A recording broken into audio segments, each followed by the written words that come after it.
Hi everyone. In this video, we're going to talk about variables and types of data for statistics. So more specifically, we're going to talk about qualitative and quantitative variables. You may have heard those words used with like market research, maybe back in science class when you were making observations. Teachers could give qualitative or quantitative feedback, whether they're like writing a message on your paper or giving you a numerical score. But this idea of quality versus quantity can be applied to a lot of things. So, when talking about statistics, the variables that we use can either be qualitative or quantitative. All right, qualitative is the same thing as categorical. So, it's usually going to be non numerical. Examples could be like favorite subject, gender, religious preference, geographic location, um, organizing things by color or car model. Whereas quantitative, right, this is where usually your numbers are going to be. It definitely needs to be measured or counted. Examples would be like age, weight, body temperature, and both of these types of types of variables can get more specific. All right, so we're going to get into the more specifics of the qualitative first. All right, qualitative can get into nominal level data or ordinal level data. So remember, these are still going back to the same blue qualitative examples from the page before. But basically, if you can like brand it or put a label on it, it's going to be nominal level data. So this would be organizing things by political party, marital status, religion. But notice like no ranking or order can be placed on this data, right? So like listing out colors or gender, or zip code, right? You can't really put them in any type of order. All right. Ordinal, on the other hand, does have that order or the ranking. But take like your letter grades for school, for example. And I'm saying letter grades, not numbers, because numbers would be on a different measurement scale. But our normal letter grades like A, B, C, D, F, right? There is order there, right? We know that an A is higher than a B and so on, but it's not super precise, right? Like a low A could be very close to a high B, right? So there's ranking there, but it's not precise. There's no clear-cut differences between the ranks. Right? The intervals are not equal. All right, so we can also break that down into more specific categories. So now we're on the quantitative side, right? So this is our red text again, going back from the earlier red examples.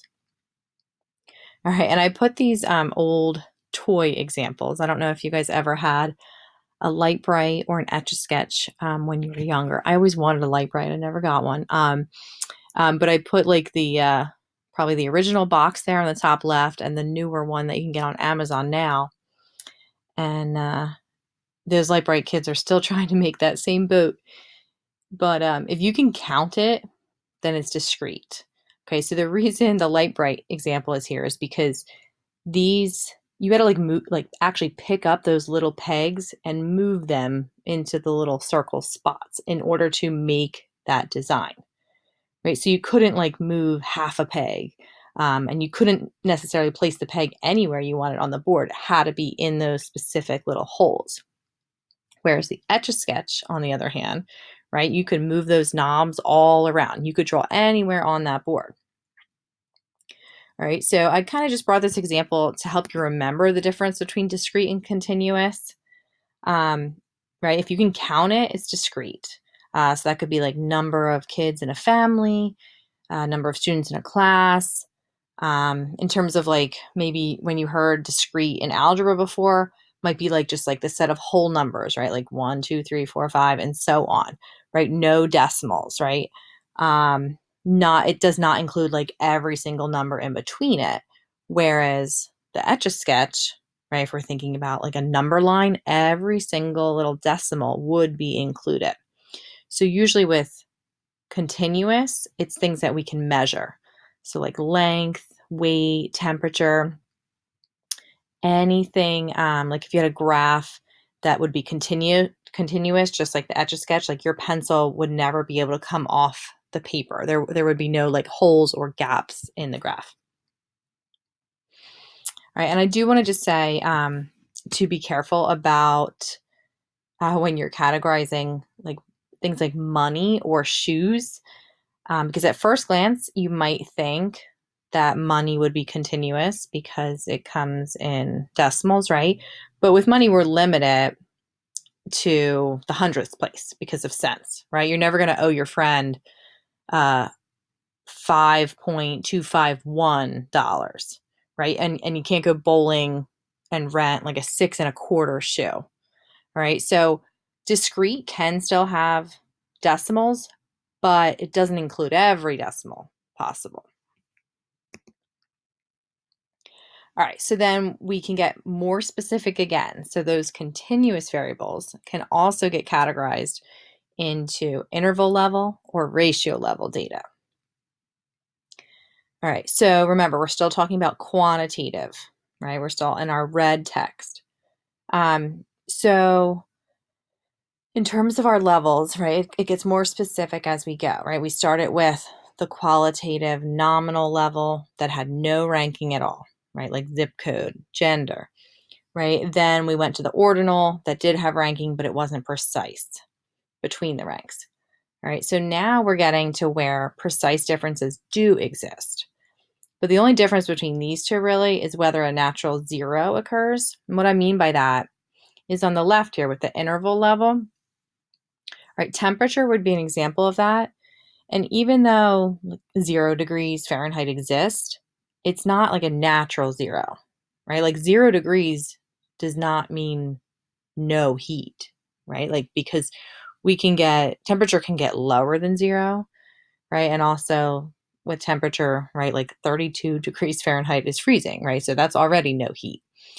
So what we mean by true zero means like, like a baseline, like it's like on the other hand, like for height, right? If something has a height of 0, right, it's no height, right? Like or if something has a price of 0, right, then it's free, right? That's what I mean by having a natural or true zero for those ratio levels.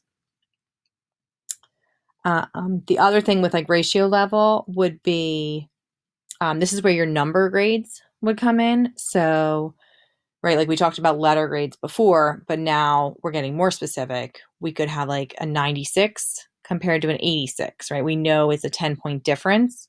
Whereas when we were just looking at the A or B, we couldn't actually like measure that difference between those values. All right, so lastly, I'm going to leave you with two charts that can kind of help keep all this terminology together. I know it's a lot, and you might be thinking, like, is this even math? So it might be helpful to think about the types of data here as kind of like a progression, right? Like as you move from nominal down to ratio, right? Like we're getting that more precise order as you go. And this is not going to be super important for the whole course, but it's just good to be kind of like thinking in this way of like what the options are for data and just be familiar with it. Right. And then this last chart kind of like brings all of those terms together. Okay. So if you want to screenshot that, so you have it to look back on.